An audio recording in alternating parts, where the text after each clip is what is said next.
tocha. Vai pra valer, agora é só de brincadeira. É o guincho mais adorado.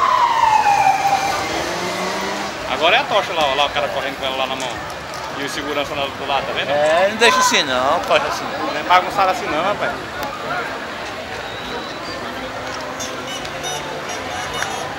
Não, tu vai aparecer na tocha não, né? E a tocha olímpica passando aqui na Avenida Ceará, em Rio Branco.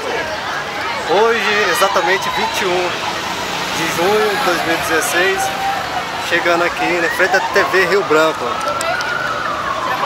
Profetas Novos. É um vídeo aí, pessoal, galera. É vídeo, é? Olha aí.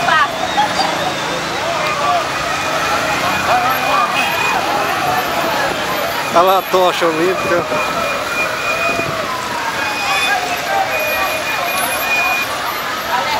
Ó, vem, assim não vem mesmo, ó, Márcio. Olha lá, Márcio.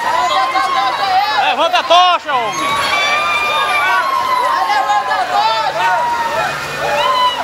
Vai lá, toca na tocha.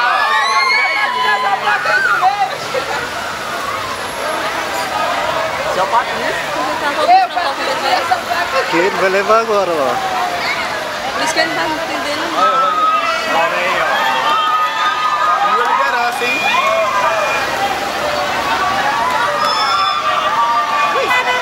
Com o dedo na câmera que ele vai.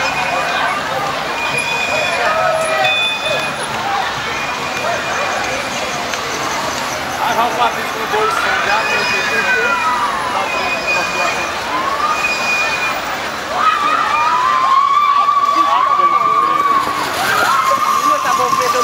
Dá mesmo?